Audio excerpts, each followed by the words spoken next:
আমরা অনেকেই মিতব্যয়ী জীবন যাপন করতে পারি না, এটা আমাদের কাছে খুবই কষ্টকর মনে হয়। কিন্তু একটা বিষয় আমাদেরকে অবশ্যই খেয়াল রাখা উচিত যে আমরা কতটা উপার্জন করি, কত টাকা উপার্জন করি, সেটা আসলে খুব বেশি একটা গুরুত্বপূর্ণ বিষয় না। তার চেয়ে বেশি গুরুত্বপূর্ণ হচ্ছে যে আমরা কত টাকা উপার্জিত কত টাকা ধরে রাখতে পারি। কারণ আপনি দেখেন যে আপনার আশপাশে অনেক মানুষ অনেক টাকা ইনকাম করে, 6 ডিজিট পর্যন্ত বা তারও বেশি টাকা ইনকাম করে।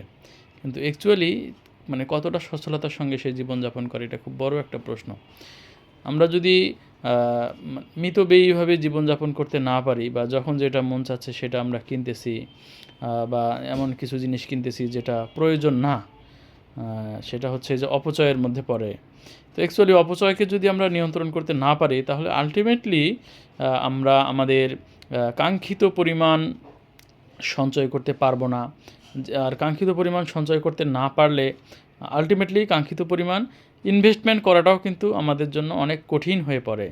তো এই জন্য আমাদের সবার উচিত যে অপ্রয়োজনীয় ব্যয়গুলো এটা নিয়ন্ত্রণ করা। ওয়ারেন বাফেটের একটা কথা আমাদের অনেকেরই হয়তো আমরা শুনেছি। তিনি বলেছেন যে আমরা যদি আজকে অপচয় মানে অপ্রয়োজনীয় জিনিস কেনাটা বন্ধ করতে না পারি, তাহলে দেখা যাবে এমন একটা সময় আসবে যে যেই সময় আমাদের প্রয়োজনীয় জিনিসগুলো আমরা কিনতে পারবো না। তো এইটা উনি বুঝাইতে চাইছেন যে অ্যাকচুয়ালি প্রত্যেকটা মানুষের জীবনে এমন কিছু সময় আসে যে যেই সময় আমাদের খুব টাকা পয়সার দরকার পড়ে। তো আমরা যদি আমাদের প্রাথমিক জীবনে টাকাগুলো অপচয় করে ফেলি, প্রয়োজনীয় সঞ্চয় মানে কাঙ্ক্ষিত পরিমাণ সঞ্চয় বা বিনিয়োগ করতে না পারি, তাহলে জীবনের একটা পর্যায়ে হয়তো আমাদের টাকার অভাব দেখা দেওয়াটা খুবই স্বাভাবিক। কারণ হলো যে আমরা যখন বেড়ে উঠি, বেড়ে ওঠার সাথে সাথে আমাদের কিন্তু জীবনের ব্যয় বাড়ে, আমাদের দায়িত্ব বাড়ে। ঠিক একইভাবে যে হারে দায়িত্ব বাড়ে, যে পরিমাণ ব্যয় বাড়ে প্রতি বছর ইনফ্লেশনের সাথে যোগ হয়, এর সঙ্গে পাল্লা দিয়ে কিন্তু আমাদের ইনকামটা অনেক সময় বাড়ে না।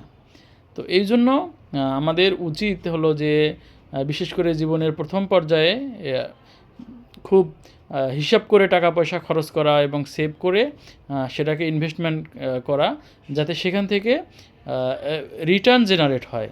আমাদের টাকা যাতে আমাদের পক্ষে কাজ করতে পারে। তাহলে যখন আমাদের প্রয়োজন বাড়বে, আমাদের ব্যয় বাড়বে, তখন যাতে আমরা আমাদের এই আগের জীবনের উপার্জিত টাকা থেকে সেখান থেকে মানে আমরা একটা সাপোর্ট পেতে পারি।